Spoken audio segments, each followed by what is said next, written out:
I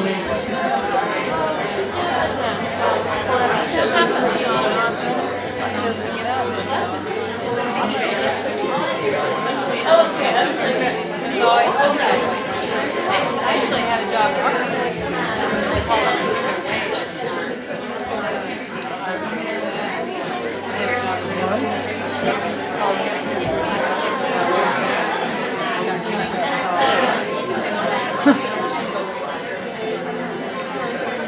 Even Microsoft, Microsoft is really doing a job of the after about and stuff. And all of a sudden, they're trying to decide between you guys because that's so bad.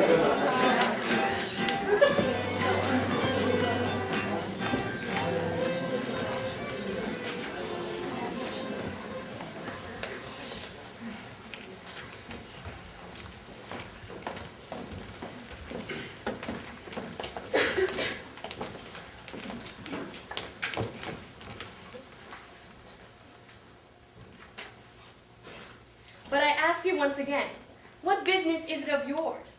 Why should you answer for my feelings? I just thought that your feelings would be the same as anybody else's in this situation. Your father asked me whether you are pleased that he is marrying you off, whether this news gives you joy. I tell him yes. It seems obvious, and you are perhaps the only girl in the world for whom such a yes is untrue.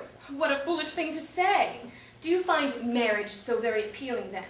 My word is definitely another yes. Be quiet. Go and scatter your silly remarks elsewhere. And understand this. It is not for you to gauge my heart in terms of yours. My heart is made like everybody else's. Why should your heart take it into its head to be made like nobody else's? But come on. What harm have I done, really, by telling Mr. Orgon that you were pleased to be married off? In the first place, my love, you didn't speak the truth. I'm not unhappy in my maiden state. That, too, is entirely novel. You see, there is no great need for my father to believe he is doing me such a great favor by marrying me off. It makes him behave with a confidence which may prove unfounded. What? You will not marry the man he intends for you. How should I know? Perhaps he will not suit me.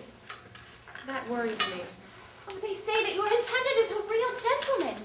They say he is friendly, well put together. They say nobody can have a kinder nature. What more do you want? Can anyone imagine a sweeter marriage? A more ravishing union? Oh, ravishing, what nonsense you talk. Why, madam, count yourself lucky. He is both useful and pleasing. That will do for entertaining society. Goodness, everything about such a man must be good. He is friendly and well put together. Oh, he has everything. Yes, in the picture you paint of him. And they say it is a good likeness. They say. But I might not share that view. They say he is a handsome man. And that is almost a pity. A pity? Now there's an unorthodox thought, to be sure. It is a sensible thought, to be sure. Handsome men are only too ready to be conceited, I have noticed. Oh, he is wrong to be conceited, but he is right to be handsome.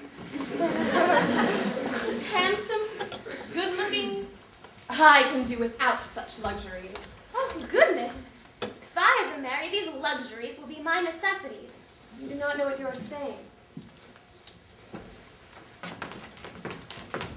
Men are wont, are they not, to give you a false image of themselves, especially if they are clever. Why, I myself have seen those who seemed the nicest people you can imagine with their friends, the soul of sweet reason and good humor, so gentle, so considerate, it seems, and a quarter of an hour later it disappears and gives way to a brooding look, brutal and barbarous, which strikes dread into his entire household. His wife, his children, and his servants only ever see that dark face, whilst everywhere else he parades that kindly look we see him wear, like a mask he puts on when going out of the house. What a weird fellow with his two faces. His wife does not know him. She is married only to a shape. That's what men are like, the traitors.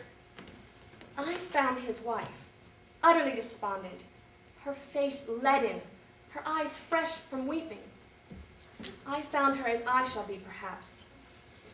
There is my future portrait. At any rate, I'm not going to risk becoming a copy of it.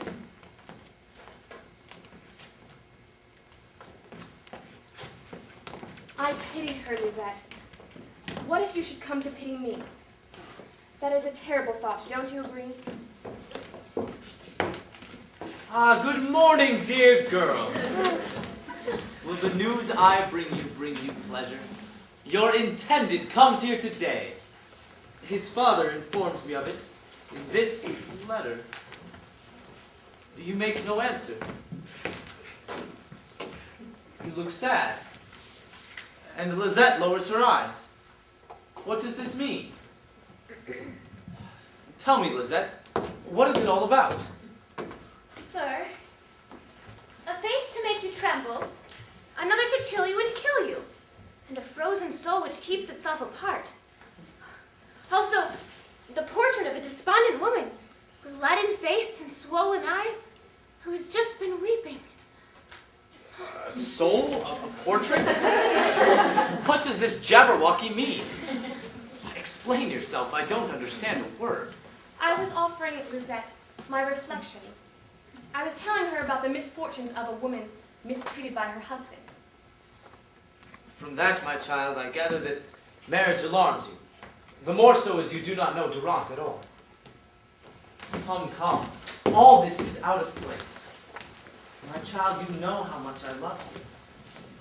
I arranged this marriage with his father, who is my oldest and dearest friend, on the condition that the two of you should like one another, and would have complete freedom to discuss this between you. If Durant should happen not to suit you, you have only to say so, and he leaves. He leaves equally if you should happen not to suit him. But from all the wonderful things I have been told about him, I have little fear that either of you will dismiss the other. I am deeply sensible of your kindness, Father. I shall obey you. But if I dare, I would suggest to you, in respect of an idea which has just come to me, that you grant me a favor, which would put my mind perfectly at rest. Say on. If it is feasible, I grant it you. Only the very kindest man could say that. Explain your idea, my child. Durant is coming here today. What if I could see him, examine him a little without him knowing who I am? Lisette is clever, sir. She could take my place for a while, and I could take hers. It's an amusing idea. Let me reflect a little on what you say. If I let her do it, something quite unique is bound to happen. Something she isn't expecting herself. Very well, my child. I grant you this disguise. Are you sure you can keep up yours, Lisette? Me, sir? You know me. Just you try it on with me. Here is the sample of the fine airs with which I will await you.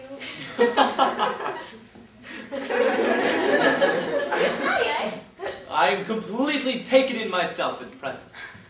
But there is not time to lose. Go and arrange your dress to suit your roles. Durant might catch us unawares. Hurry, and let the whole household be informed. I won't need much more than an apron. And I'm going to doll myself up. Come and do my hair. And is that to get used to your chores? A little more attention to your duty, please. You will be satisfied, Marquis. Let us go. Oh, my dear sister, I congratulate you on the news I have just heard. We are to see your lover, they say. Yes, my dear brother, but I have no time to stop. I have serious business. Father will tell you about it. I must leave you. Do not divert her, Mario. Come, you shall hear what is afoot. Well, sir, what is the news? We shall be seeing Durant today, but we shall only be seeing him in disguise. In disguise. Listen to this passage from his father's letter. I do not know, moreover, what you will think of an idea my son has got into his head. The fact of the matter is that he has asked me to make his first appearance at your house in the guise of his valet. who for his part will play the role of his master. That will be most entertaining. Now listen to the rest. My son hopes to use this brief disguise in order to catch something of the character of the bride-to-be, in order to get a better understanding of her. I've agreed to everything, taking the precaution of warning you first, though he asked me to keep it a secret from you. Now that is what his father writes, but that is not all. What has happened now is that your sister, uncertain in turn about Durant, of whose secret she knows nothing, by the way, has asked me if she might play the same charade, precisely to observe Durant as Durant wishes to observe her. What do you think of that? Have you ever heard of anything so distinctly unusual? Mistress and maid are even now dressing up. What do you advise, Mario? Should I tell your sister or not? Heavens, sir. Since that is the way things are going, I would not wish to disturb them. They must be brought to speak to one another often in these disguises. Let us see if their hearts do not inform them of each other's true worth. We shall see how she gets out of the tangle. It is a business which cannot fail to amuse us. I want to be there at the beginning and spur them both on. Here I am, sir. Am I not ill-looking as a chambermaid? And you, dear brother, you know it is afoot, it seems. Heavens, sister. The ballet is already as good as yours, but you could equally well steal Durant from your mistress. If my looks can bring that off, I shall be well pleased with them. As for his ballet, there will be something in my look to inspire more respect than loving that rascal. Come, come, sister, gently does it. That rascal will be your equal. And will not fail to fall in love with you. The honor of being loved by him is not without its uses. Ballets are by nature indiscreet, and I shall make him the chronicler of his master. Sir, a servant has arrived and asked to speak to you. He's followed by servants carrying packages. Let him come in. Oh, it is probably Durant. Valet. Where is Lisette? Lisette is dressing. She will soon have done. Quiet, someone is coming. I am looking for Monsieur Orgon. Is it not to himself that I have the honor of paying my respects? Yes, my friend, it is indeed him. Monsieur Durant sent me ahead of himself to assure you of his respect, in anticipation of assuring you of it himself. You perform your errand most graciously, sir. Lisette, what do you think of this fellow? Me, sir. I say he is most welcome and full of promise. You are too kind. I do the best that I am able. He is a passable-looking fellow at any rate. Your heart had better behave itself, Lisette. My heart. Now there's much to do to be sure. Do not be upset, mademoiselle. Monsieur's words flatter me more than I do myself. This modesty is to my liking. Continue in this vein. Come, come. Let us not be so stiff with one another. You are called Lisette. And you, my fellow, what's your name? Bourguignon, sir, at your service. Very well, then. Bourguignon let it be. All right. Lisette, then. But I shall nonetheless ever remain your loyal and devoted servant. Your loyal and devoted servant. That's not your style of speech, you must say. Yours with love and kisses. You are making fun of me, dear brother. Steady now.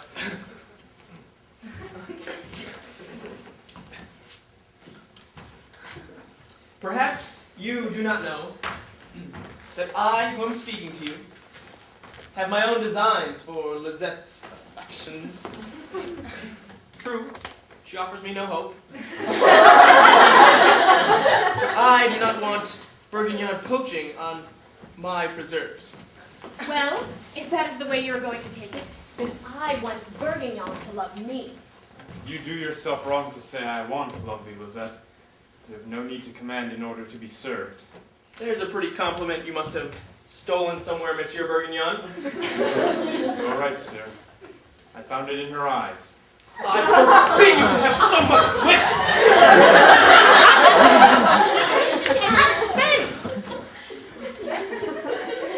If he found it in my eyes, he has only to take it. You will lose your case, my son. Let us withdraw. Durant will be arriving. Let us go and inform my daughter. Goodbye, Brigadier. Sir, you do me too much honor.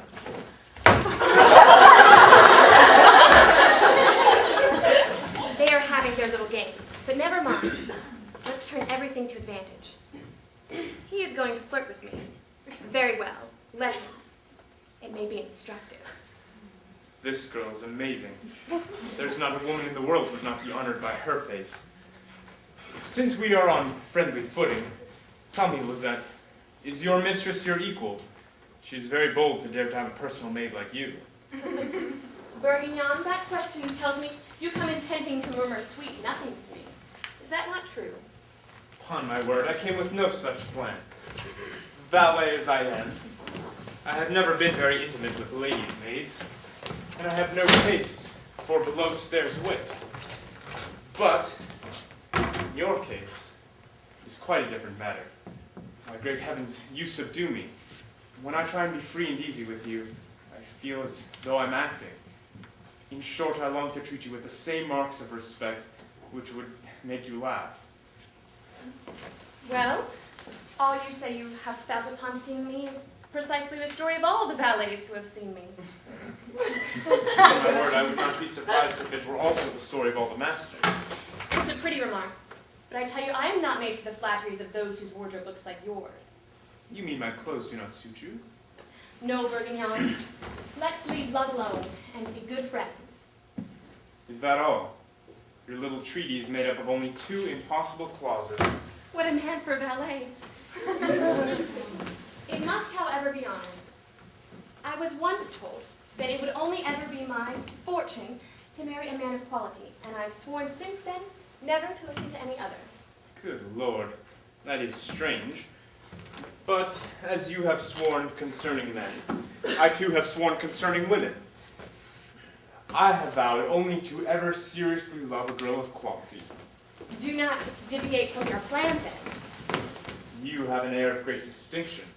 It is possible to be a person of quality without knowing it. Oh, I would thank you for your praise. But enough of this banter. Prophecy promises me a man of quality for my husband, and I will not budge from that. You are absolutely right, Lizette. This pride suits you perfectly. It was the one grace which you still seem to lack. Truly, here is a man who takes me by surprise in spite of myself. Tell me, who are you, you who speak to me in this way? The son of worthy folk who are not rich. Fortune has dealt shabbily with you. Upon my word, love has dealt more shabbily. I would rather be allowed to ask for your heart than have all the goods in the world. Merciful heavens, here we are in a full-scale lover's conversation.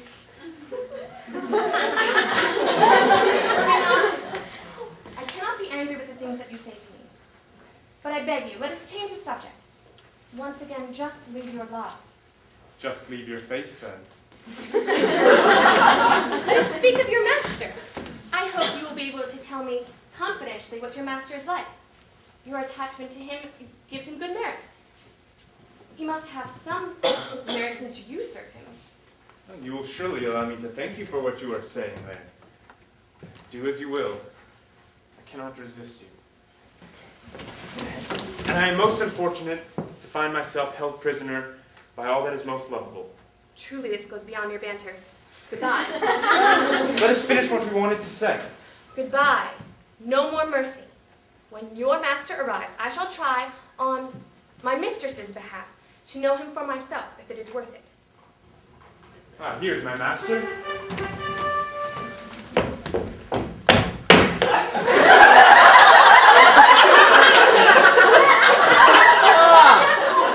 There you are, Bourguignon.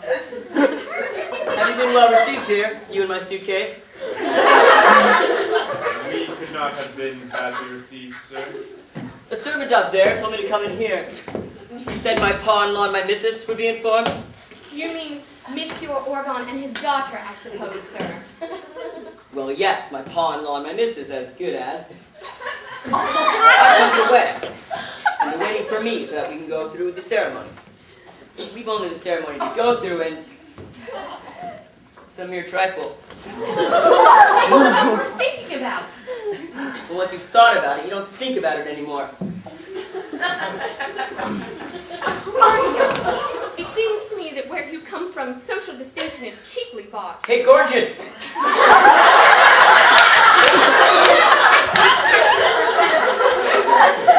What are you saying to my valet? Nothing. I was just telling him that I was going to call Monsieur Orgon down. Why don't you say my pa-in-law like I do? Because he isn't yet. She is right, sir. The marriage has not yet taken place. Well, I'm here to make it take place. But wait until it has taken place. Boss. Indeed. What great difference is there between being married or not? Oh, sir, we are quite wrong. And I shall speed to acquaint your pa-in-law with your arrival. Yeah, and my missus too, please. But before you go, tell me something. Are you the chambermaid?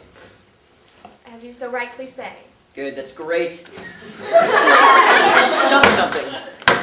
Do you think I'll go all right here? What do you think of me? Oh, I think you'll go all right. Good, that's great. You're very modest to find it pleasing, but I'm very sorry to have to inform you that I'm going to go and call Mr. Tell him I'm really looking forward to meeting him. How strange is fate! Neither of these men is in his rightful place. Well, sir, so far so good. The maid fancies me already. What a cretin you are! What do you mean? My entrance was really rather nice. You promised me solemnly not to indulge in your crass fooleries. I gave you such clear instructions. I told you only to be serious. It must have been out of my mind to trust you. I'll do even better next time. If being serious isn't enough, I'll turn on the melancholy. I'll even cry if need be.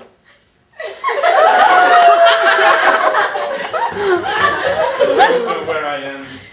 This business is making my head spin. What must I do? Isn't the girl very nice then? Be quiet. Here comes Monsieur Orgon. My dear sir, 1,000 pardons for having kept you waiting, but I have only just learned that you are here. Sir, 1,000 pardons are far too many. You only need one when you've only made one mistake. I am delighted to meet you. I assure you, I was really looking forward to it. I wouldn't go straight away with Bourguignon, but you know how it is after you've done a journey and don't feel very well put together. I was very pleased to be able to arrive in a more palatable condition. You have succeeded very well. My daughter is dressing. She has been a little indisposed. While we wait, would you care for some refreshment? Oh, I've never been known to refuse a drop of booze. Bourguignon, you look after yourself, my boy. He's a choosy fellow, you know. He'll drink your best. He need not stint himself.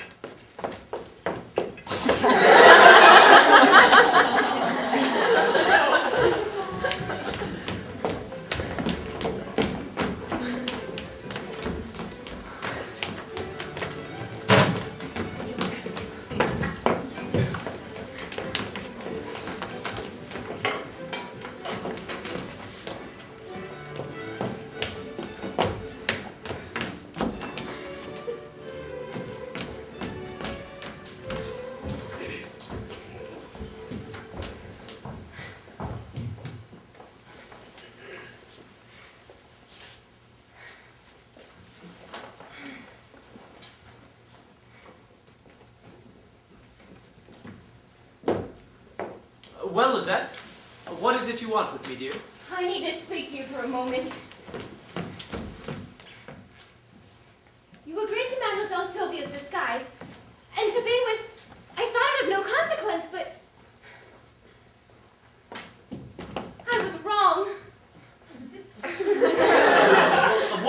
consequence is it then? Sir, it is difficult to praise oneself. But in spite of all the rules of modesty, I have to tell you that if you do not sort out what is happening here, your intended son-in-law will have no heart left to give to your daughter. It is time for her to declare herself. It is becoming urgent. Do you mistrust my daughter's powers of attraction? No. If you mistrust mine too little, you're making headway. Allow me to compliment you on it, my dear girl. There we are. You think it's a joke, sir. You're making fun of me. Don't you worry your head about it. Just you carry on. I tell you again, Durant's affections are moving fast. Look, at the moment he's very fond of me. By this evening, he will be in love with me. Don't you understand? By tomorrow, I guarantee myself adored. Well, if he loves you so much, let him marry you. What? You wouldn't prevent him? No. Upon my word as a gentleman, if you should bring him to that point. But tell me, has my daughter spoken to you? Oh, we have scarcely found a moment to speak to one another, for her intended haunts me. But at a quick glance, I would think she was not very happy. I fully expect her to ask me to discourage him. And I forbid you. I am avoiding discussing it with her. I have my own reasons for prolonging this disguise. But tell me, how is the valet behaving himself? Is he taking it into his head to fall in love with my daughter? He is something of an eccentric. I've noticed he plays a man of importance with her. He looks at her and sighs. Ah, very well. The next time you speak to her, tell her that you suspect this valet of trying to prejudice her against his master. Do not worry if she gets cross. It is my business. Ah, but here comes Durand. He seems to be looking for you.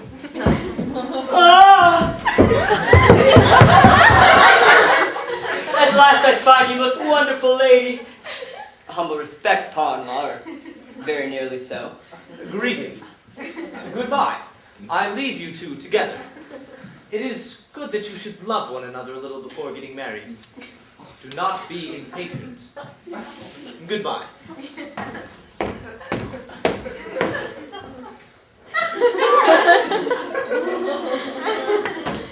He tells me not to be impatient, madam. It's easy for him to say, the old fellow. Oh. You are only pretending impatience out of gallantry. You have barely arrived here. Your love cannot be very strong. At the very most, it can only be in its infancy. Oh, you are mistaken. A wonder of our age. Now, should we not retain some sense of reason? Reason? Alas, I have lost it. Your eyes are the villains who have stolen it. Is it possible? You love me so much?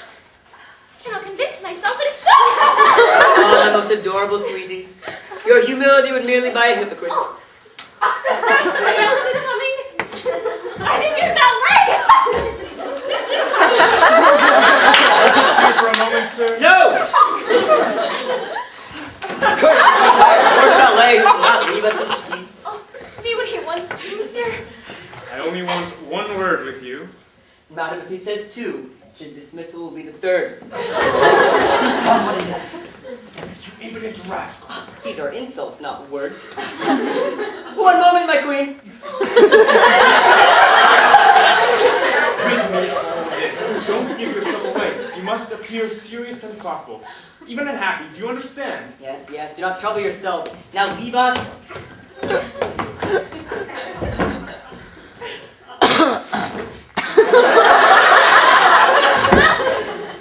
Madam, without him here, I was going to say such fine things to you, and now shall only find trivial ones. Speaking of love, when will yours keep it company? We must hope that will happen eventually. Do you think it will happen soon? The question is rather rough. I cannot help it. I'm on fire. I'm sounding the alarm bell. The modesty of my sex will not allow it. Well, it isn't the modest that's fashionable these days. Look, I love you. Be my echo princess. Repeat it. Oh, he is insatiable. Very well, monsieur. I love you. Very well, madam. I'm dying. My happiness overwhelms me. I too would have good grounds for being amazed at the swiftness of your declaration. You credit me with more quality than I have. And you, madam, do not know mine. I should only be talking to you on my knees. Remember, we do not choose our situation in life. As far as I'm concerned, my heart would have chosen you whatever your social condition had been. I flatter myself that you would be the same towards me. If you were only a serving wench going down to the cellar with a candle in your hand when I first saw you, you still would have been my princess. Oh, may such fine sentiments prove enduring. To strengthen them on both sides, let us swear to love one another always. I have more to gain than you from such a vow, and I make it with all my heart. Your kindness dazzles me, and I prostrate myself before it. Oh, please stop. I cannot bear it. I shall be ridiculous to leave you now. Stand up.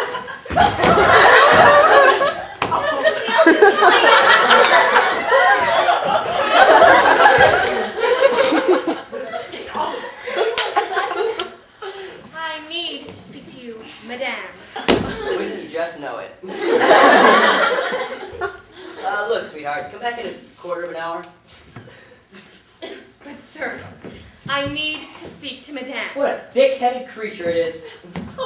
Queen of my life, send her away. Go away, girls. We have been ordered to love one another before getting married. Do not interrupt us when we are at the job. Can you not come back a moment, Lizette? But madame! But! My blood will boil in this butt. Oh, the vile man! Madame, I assure you it is urgent. Allow me to deal with it then, monsieur. I'll go for a walk until you're done. Ah, what fools our servants be. I find your behavior amazing, making me suffer the vulgarities of that animal. Why didn't you send him packing? Now look here, madam. I cannot play two roles at once. Either I obey, or I command. Very well. But since he is no longer here, listen to me as your mistress.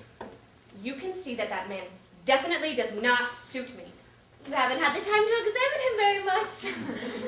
Is it necessary to see him twice to see exactly how unsuitable he is? To put it briefly, I want to have nothing to do with him.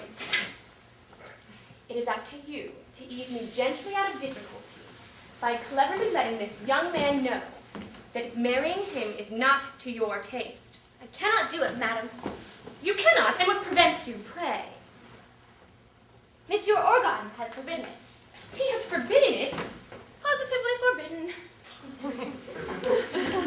Well then, I must give you the job of telling him of my taste and assuring him that it is beyond all persuasion. But madam, what is it you find so unpleasant, so repellent about your intended? I do not like him, I tell you.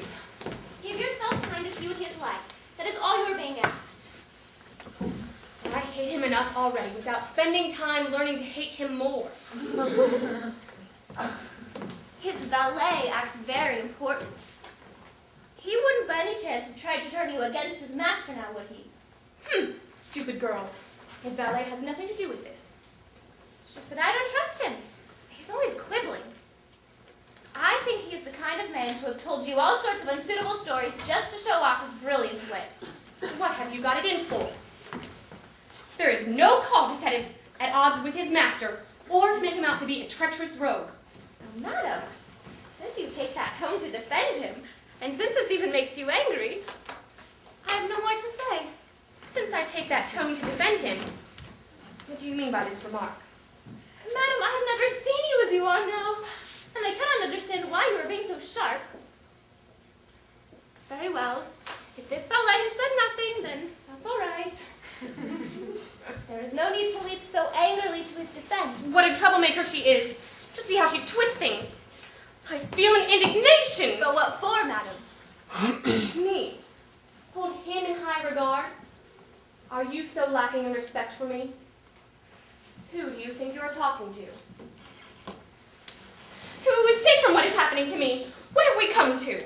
I have no idea. But it will be a long time before I recover from the astonishment you have caused me. She has a way of saying things which drives me distracted.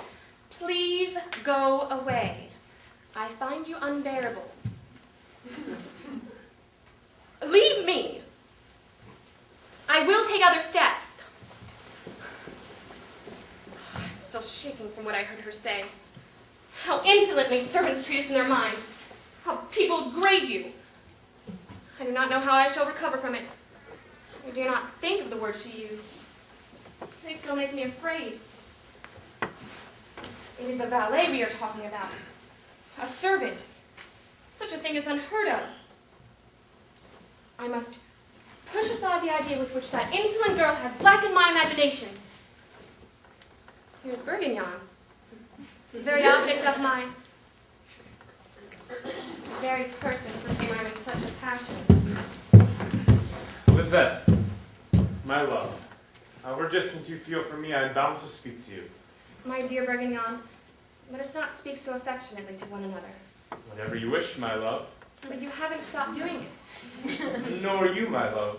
You called me my dear Bourguignon. That just slipped out.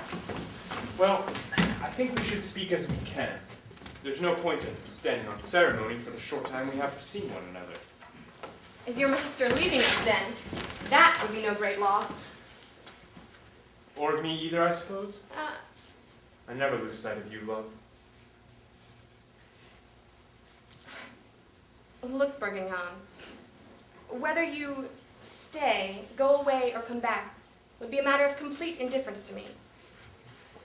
And indeed it is. I neither hate you, nor love you, nor will I begin to love you unless my wits begin to turn. That is the present state of my feelings. My unhappiness cannot be imagined. You may have taken away my peace of mind forever. The strange fancy he has got into his mind makes me feel very sorry for him. Come back to your senses. It is out of generosity that I am speaking to you. Such a generosity that is good only in passing. And I am not one to be able to reassure myself of the innocence of my intentions. In the end, there would be no rhyme or reason to it. So let us end this, Bourguignon. Love, I beg you. Let it be no more spoken of. Oh, my dearest Lizette, I'm so unhappy. Let us get back to what you wanted to say. When you came in, what was it about? Nothing. A trifle. I wanted to see you, and I think I just used the nearest excuse. At least leave me the pleasure of seeing you. A fine pretext he offers me there. I should stay to amuse Bourguignon's passion. The memory of this will surely make me laugh one day. You are right to mock me. I do not know what I am saying or what I am thinking. Goodbye. Goodbye. But concerning your goodbye, there's just one thing I have to know. You said you and your master are leaving us. Was that serious? For my part, either I leave or my wits will turn. I certainly wasn't stopping you in order to get a reply like that. And I have committed only one fault. Not leaving as soon as I saw you. Every minute I need to forget that I'm listening to him. Dear Lizette, if only you knew the state I find myself in. Is it really true, then, that you do not love me, or hate me, or will love me? Without any difficulty. Without any difficulty.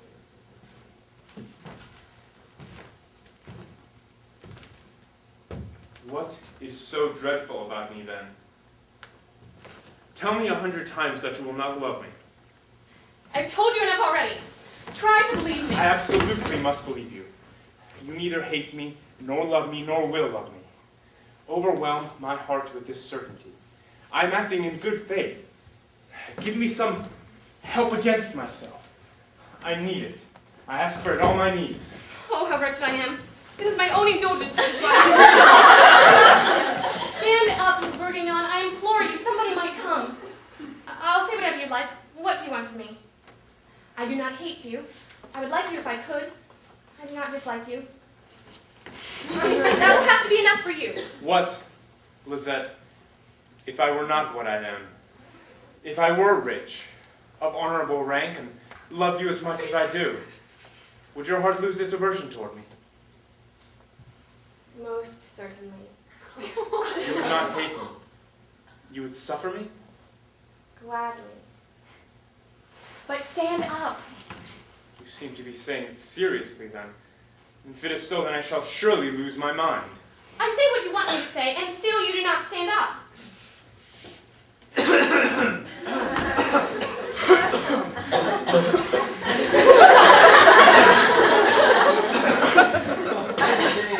Great pity to interrupt you, my children, when things are going so marvelously well. I cannot prevent this fellow from getting down on his knees, sir. To go together perfectly. But I need a word with you, Lizette, and you shall continue your conversation after we have left. Is that to your liking, Bourguignon? I will withdraw, sir. Off you go. And try to show a little more consideration than you do when you speak about your master. Me, sir? Your very self, Monsieur Bourguignon. You do not exactly shine with respect for your master, they say. I do not know what they mean. Well, goodbye, goodbye. You can defend yourself some other time. Well, Sylvia, will you not look at us? You seem quite embarrassed. Me, sir. What need have I for embarrassment? It all means whatever you like. I have no idea what you're talking about. There is something, sister. There is something. Something in your head, brother granted. As for in mine, there is only amazement at what you are saying. So it is this fellow who has just left, who inspires in you such antipathy towards his master. What? Durand's servant? And Bourguignon, the ladies' man. Bourguignon, the ladies' man. I did not know he had that title. He does not speak to me about his master. And yet it is claimed he is discrediting him in your eyes. That is what I was anxious to discuss with you. It is not worth it, Father. Nobody but his master himself has given me the natural aversion which I have for him. Good heavens, sister, it's no good saying that. Your aversion is too strong to be natural. Somebody must have helped along. How mysteriously you say that. And who is this somebody who has helped it along? Come on, tell me. What a temper you are in, sister. How you fly off the handle. What about that prattling fellow who was just in here? Didn't he do just a little to spoil your fancy for him? I find your remarks very offensive. Spoiled my fancy for him. All I hear are things unheard of. A manner of speaking quite undreamt of. They say I seem quite embarrassed. There is something, and then there is Bourguignon, the ladies' man, who has spoiled my fancy for him. It all means whatever you like, but I don't understand a word of it. Really, sister, you are the one who is being strange here. How is it come about that you are so much on your guard? What plan is it that you suspect us of? Keep at it, brother. What kind of suspicion do you expect me to have? Are you seeing things? It is true. You are so wrought up. I no longer recognize you. It must have been such perturbations which made Lizette speak to us as she did. She accused this valet of not having spoken to you in favor of his master. Furthermore, she said this to us. He offended him to me so highly that I am still quite astounded. Impertinent hussy! Could anyone be more detestable? What? Because I am fair-minded? Because I want to save a servant from the wrongs that could be done to him in the eyes of his master? What? They say I have rages and fits of temper which they find astounding. What am I accused of? This is serious, I implore you. Am I being played with? Am I being mocked? My mind is not at ease. Come now, gently does it. No, sir. Gentleness is out of place here. Lizette is mistaken. The valet is accused, but quite wrongly. You are all mistaken. Lizette is mad, and there's an end of it. I'm utterly outraged. Only the valet is suspect here. All Durand has to do is to send him packing. You must be delighted that this fellow might be leaving, for he loves you, and that is certainly most bothersome to you. Oh, sir, I have no cause for complaint about it. He takes me for a servant and treats me in that kind of tone. I keep good control of that. You are not as much the mistress as you say you are. Did we not just see him get down on his knees in spite of you? To make him stand up, were you not obliged to tell him, you did not dislike him? What's more, when he asked you if you would love him, you had to say, gladly, with great tenderness. Otherwise, he would still be there. What a felicitous footnote, dear brother. But seriously, when will it end, this little game you are playing at my expense? The only demand I make of you, dear girl, is that you do not choose to refuse him until you are fully conversant with the facts. Wait a little longer. I predict that you will not only marry Durant, but do it willingly. But Father, I ask for mercy for the valet. For mercy? Why? I want him out. His master shall decide. Shall we go? Goodbye, sister. Goodbye. No hard feelings.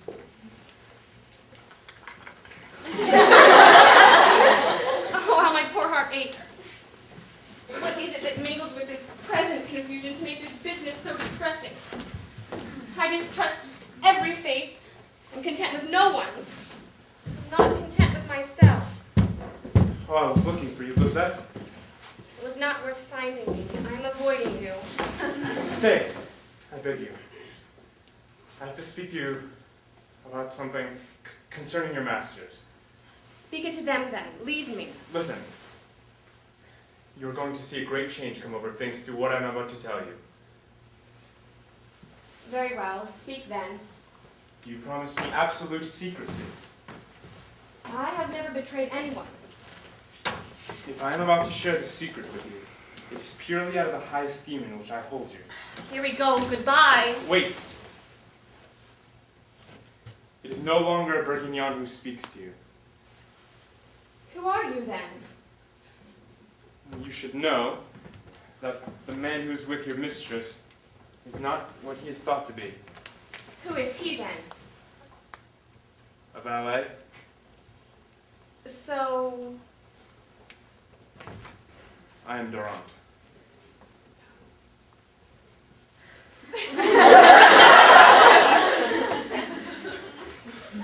At last I can see clear into my heart. In this costume, I sought to discover something of your mistress before marrying her. My father gave me permission for what I had done before I left. The reality of it seems quite like a dream. I hate the mistress I was meant to marry. I love the servant who was meant to find in me only a new master. I blush for her to say it, but your mistress has such little taste that she has fallen in love with my valet. She will marry him if she is allowed. What course must I take? I will not tell him who I am. Sir, your situation is certainly quite novel. But first I must ask to excuse anything that has happened in our past conversations. Be quiet, Lizette. Your apologies distress me. They remind me of the distance which separates us. It makes it all the more grievous for me. Is your fancy for me serious then? Do you love me that much? Enough to renounce any other engagement. A heart which chooses me in my present condition is most certainly worthy of being accepted. And I would repay it with my own, were I not afraid of launching it into a commitment which might do it harm. Someone is coming. Be patient still in the matter of your valet. Things will not go quite so fast. We will meet again and find ways of getting you out of difficulty. I shall follow your counsels.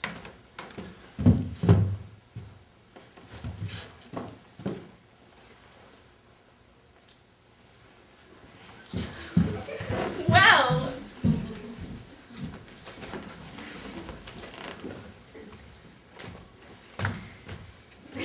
Lizette. Sister.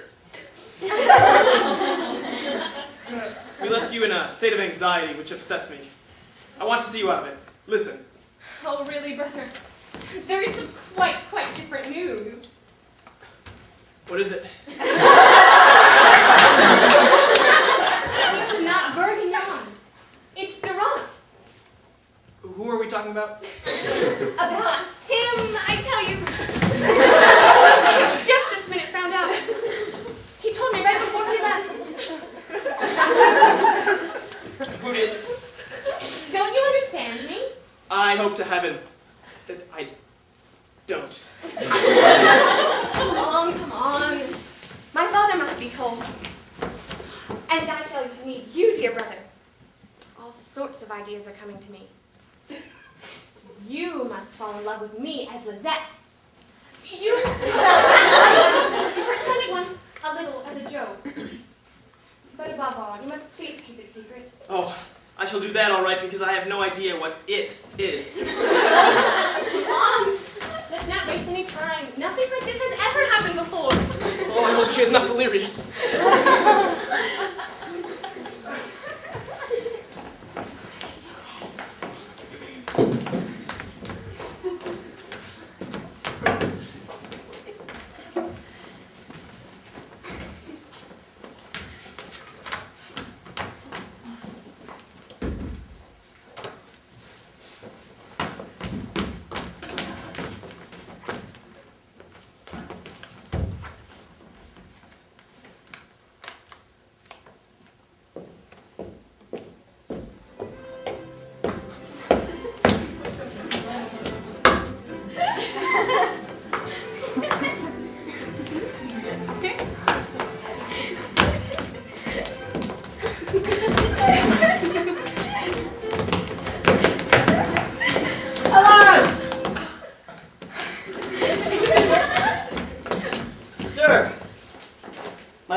Master, I implore you.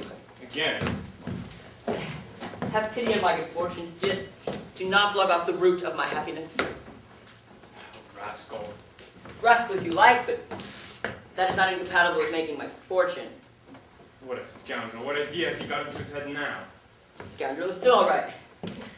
A rascal is not dishonored by being called a scoundrel, but a scoundrel can make a good marriage.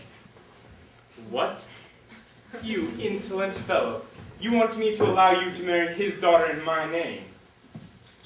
Listen, if you mention such a piece of impertinence to me again, you are out on your ear just as soon as I have warned Monsieur Oregon what you really are. Let's come to an agreement.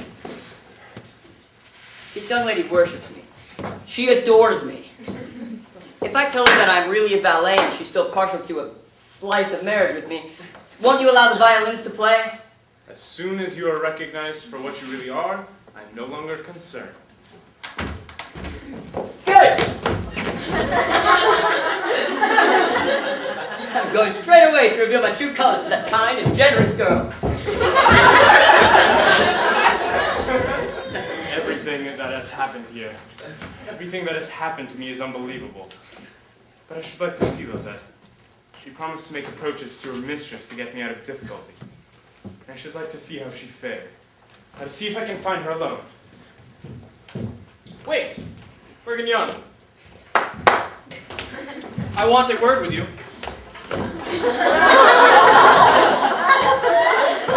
What can I do to serve you, sir? You love Lizette. Sir, she's so lovable it would be difficult not to talk love to her. And how does she receive what you say to her? So she makes a mock of it. But you are a man of wit. Are you not being hypocritical? No. But what is it to you?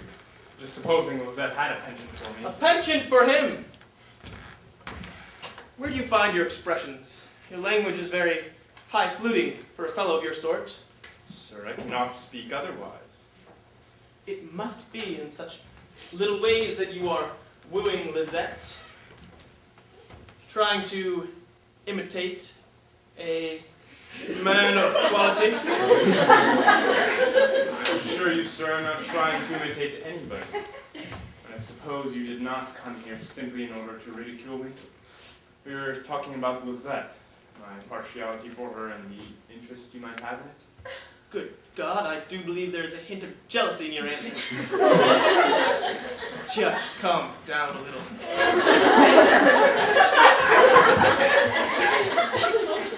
As you were saying, supposing Lizette had a penchant for you, what next? Why should it be necessary that you be appraised of it, sir? Ah, this is it. The fact is, in spite of the way I joked about it earlier, I should be very angry if Lizette loved you. The fact is, without any further argument, I forbid you to make any further approaches to her. It is not that I fear that she would love you. I believe her heart would be above such a thing. It is just that I find it distasteful to have Bourguignon as a rival. My word, I believe you. But Bourguignon, however much he may be Bourguignon, is not happy that you should be his. He will learn patience. He will have to. But sir, do you love her a great deal then? Enough to contemplate a serious attachment once I have taken certain steps. Do you take my meaning? I think I see the picture. I suppose then on that basis that she loves you. What do you think? Am I not worth her love? Presumably you do not expect praise from your own rival. It is a sensible reply, and I forgive you for it. I'm telling you this not in order to let you know, as I'm sure you realize, but because I have to tell the truth. You amaze me, sir. Does Lizette not know of your designs then? Lizette knows all the good I wish her, and appears unchanged by it. But I hope that reason will win me her heart.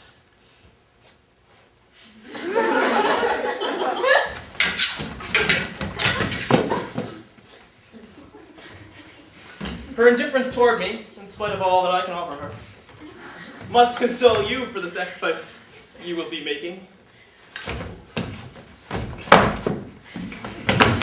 You are in no position to compete with me.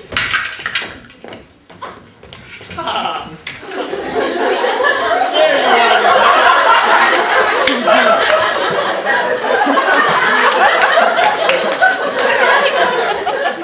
You seem somewhat agitated. It is nothing. I was just having a word with Bourguignon. Monsieur informs me that he loves you, madame, and forbids me to love you.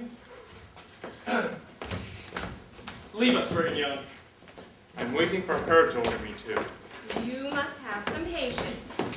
Do you feel some attraction towards Monsieur? What? Love? Oh, I don't think it's necessary to forbid me that. Are you not deceiving me? It is a fine role I am playing. Will he please leave? Who am I speaking to? To Bourguignon. That's all. Very well. Will he please go away? He is getting angry. You had best give in. Perhaps you ask for nothing better. Come. Let us have no more of this. I have not told you about that love, is that?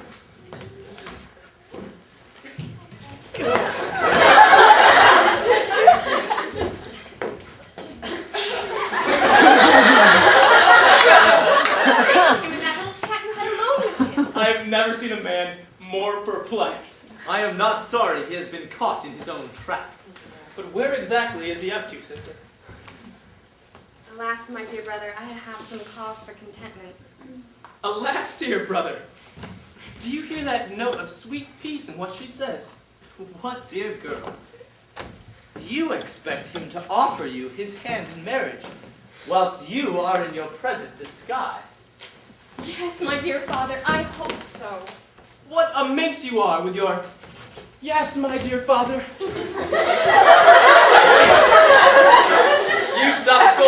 have you.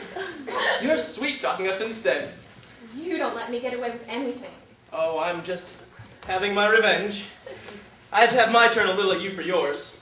Your joy is as every bit entertaining as your anxiety was.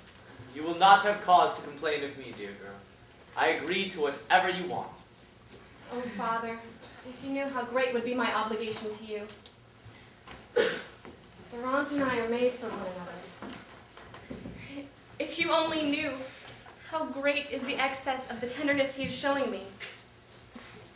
If you only knew how ravishing this would make our union. An extraordinary stroke of fate. It's the happiest, the most exciting. Oh my. What a gas bag of a heart you have, sister. What eloquence. Your celebration is certainly quite charming, especially if you bring your business to a conclusion. As good as done. Durant is defeated. I await my prisoner. His chains will be more gilded than he expects. His soul will be in torment, and I pity his suffering. What it is costing him to make up his mind makes him all the more estimable in my eyes. He thinks he will grieve his father by marrying me. He believes he will betray both birth and fortune. These are weighty matters for reflection. I would be delighted to triumph over them. But I will not let him just give me the victory. I must seize it. I want a battle between love and reason. And may reason perish in the struggle! In other words, you want him to feel the full force of the folly he will think he is committing. That, my dear girl, is self-esteem carried to the pitch of insatiable vanity. That is a woman's self-esteem for you. Here comes Lizette. Let us see what you want with us. Oh, sir! Sir! You said just now you're handing Durant over into my hands, leaving me to decide his fate. You'll see I've done a good job. Got him good and ready. What do you want me to do with him now? Tell me again, my child. Do you lay no claim there? No. I give him to you, Lizette. I hand over all my rights to you. I will not claim a share in a heart which has nose. What? You are quite happy for me to marry him. And Monsieur is quite happy too. Yes. Let him sort it out with you. I give my consent to. Mine too. And I thank all of you. Oh, wait. I make just one slight condition in order to exonerate us from what might happen. And that is that you tell him a little who you are. But if I tell him a little, he will know altogether. But if he is good and ready, can he not easily beat such a shock? I do not think he is of a character to take fright at the news. Here he comes, looking for me. Please be so kind as to leave me to my own devices. This, after all, is to be my masterpiece. That is fair enough. Let's withdraw. Gladly. Let's go.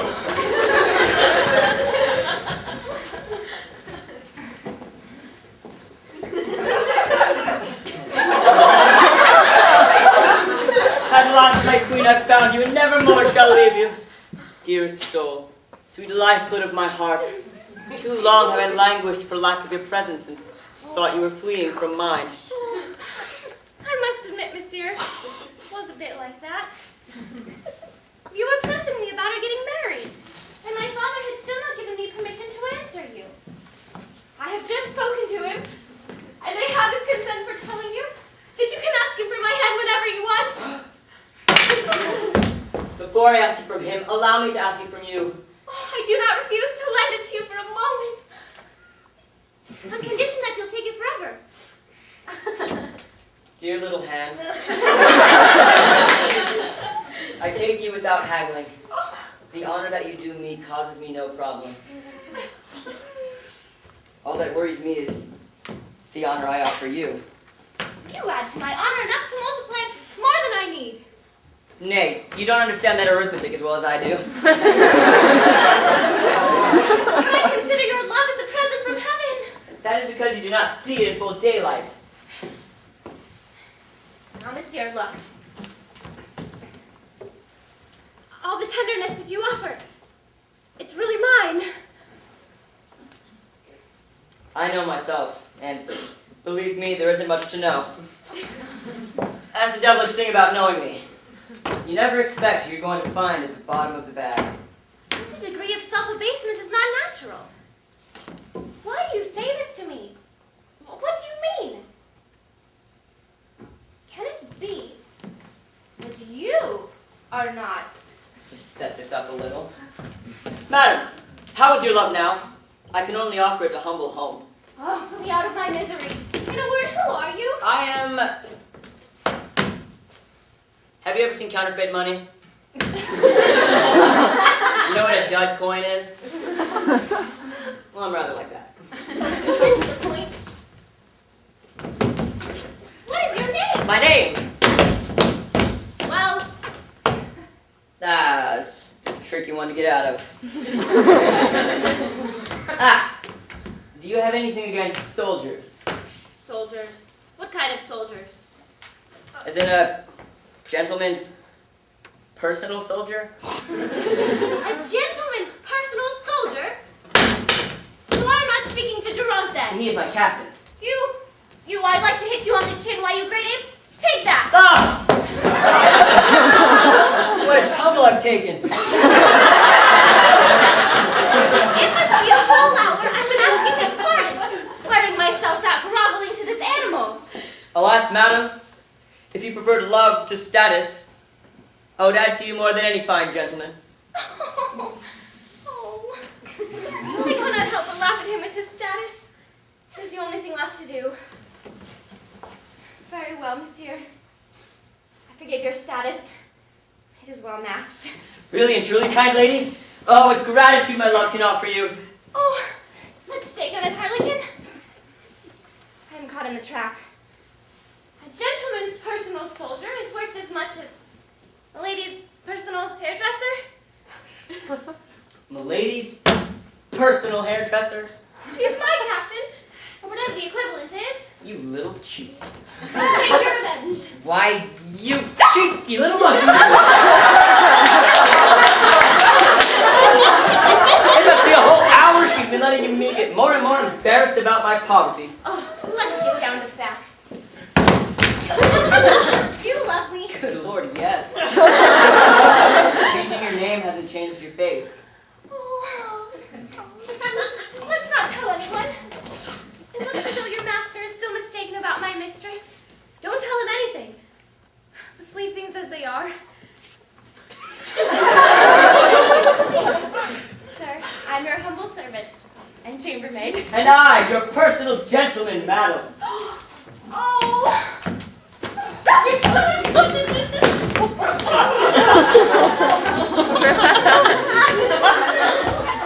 Well, you just left Monsieur Orgon's daughter. Did you tell her who you are? Good Lord, yes!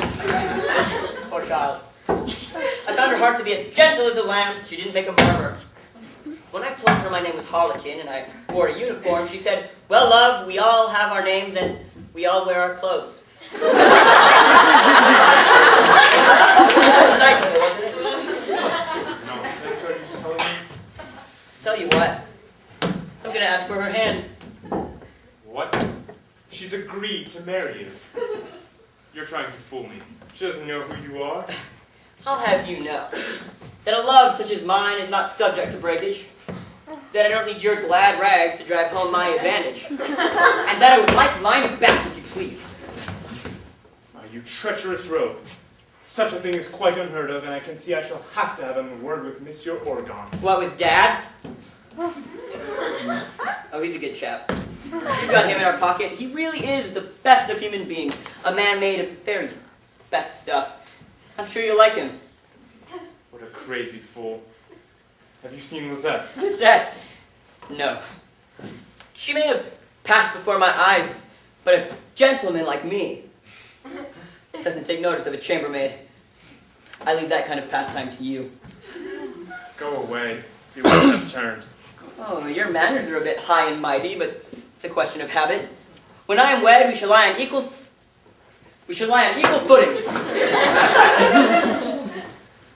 Huh? Your little chambermaid is here.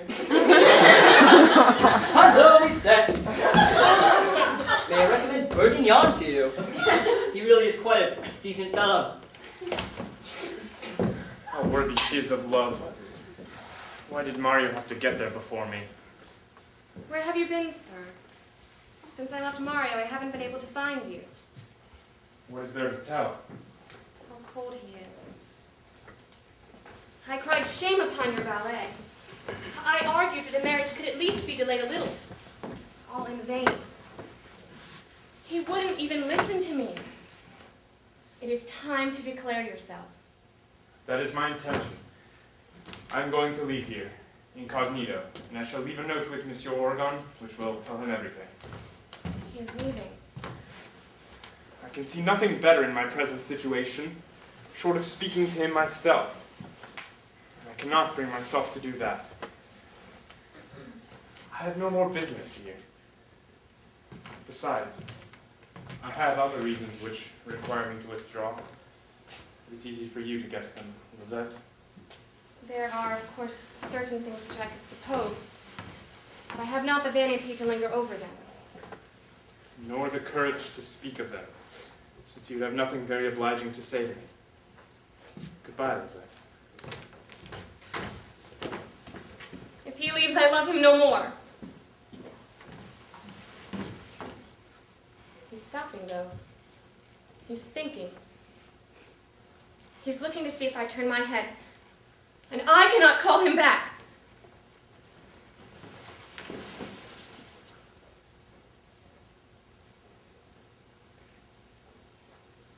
It's all over. He is going. My brother's a Clumsio. He went about it in quite the wrong way. Uninvolved people spoil everything. What a way for it to all turn out. But Durand has reappeared. He seems to be coming back. I take it all back. I must pretend to go out so he can stop me. Our reconciliation has to cost him something. Stay a moment. I beg you. I have something more to say. To me, sir, it isn't worth it. I am only a servant, and you make me very aware of it. Me, Lisette? Are you in a position to complain when you see me putting up with things and say nothing about it? I could give a good answer for that if I wanted. But what am I saying? Mario loves you. You are susceptible to his love. I could tell by the strong desire you had for me to leave just now. So you could not possibly love me. I am susceptible to his love? Who told you that? I cannot possibly love you? What do you know about it? Well then, Lisette, by all that you hold most dear in this world, tell me how things are, I implore you. If you love me, question me no further. You fear only my indifference. What do my feelings matter to you? What do they matter? Lisette, can you still doubt that I adore you? No. I believe you. What am I supposed to do with such a notion? I'm going to speak to you quite frankly. You love me, but your love is not a serious thing for you. What resources do you not have at your disposal for getting rid of it? You will find 1,000 women willing to love you. These are waiting to erase this love. You will perhaps laugh at it when you leave here, and you would be right. But I, sir, if I should happen to remember it, as I fear I might, what help will I have against the impression it may have made upon me? Who will console me for your loss? Who will my heart put in your place? Don't you see? that if I loved you, all the great matters of the world would be powerless to touch me. Think of the state in which my heart would be left. Please have the generosity to hide your love from me. The confession of my feelings could put at risk your very powers of reason. You can see anyway that I am hiding them from you.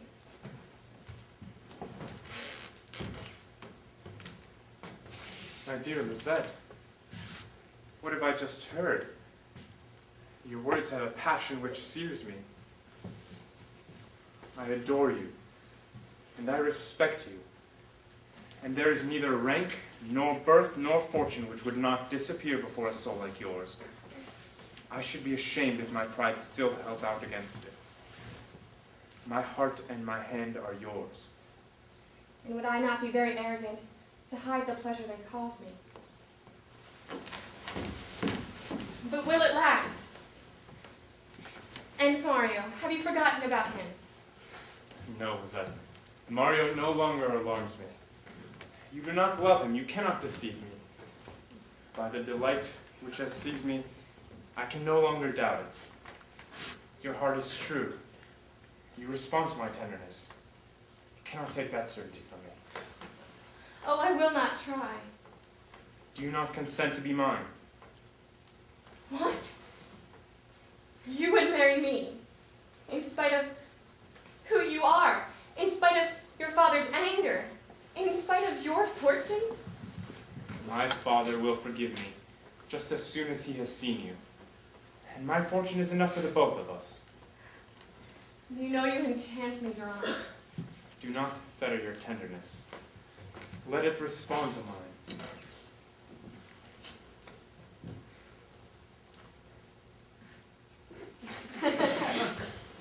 You'll not change ever? No, dear Lizette.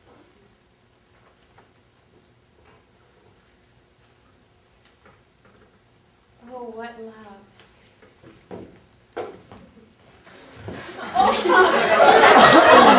You wanted me to belong to Durand. Come see your daughter obey you with more joy than anyone ever had. What do I hear? Yes, Durand. The same idea for getting to know one another for both of us. Aside from that, you need no more. You love me. I do not doubt it. You, in turn, must appreciate how kindly I judge your heart and the subtlety with which I tried to win it. Do you recognize this letter, sir? This is how I learned of your disguise, which she, however, only learned from you. I cannot express my happiness, madam, but my greatest delight comes from the proofs of love which I have already given you. Can Durand forgive me for the anger I aroused in Bourguignon? He does not forgive you for it, sir. He thanks you for it. Joy, madam, joy! You have lost your rank, but you are not to be pitied since you still have Harlequin. A fine consolation. You are the only one that gains by that. Do not lose by it. Before we were fully acquainted, your dowry was worth more than you. Now you are worth more than your dowry. Come on! Let's dance the night away.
session before the next Monday night final play.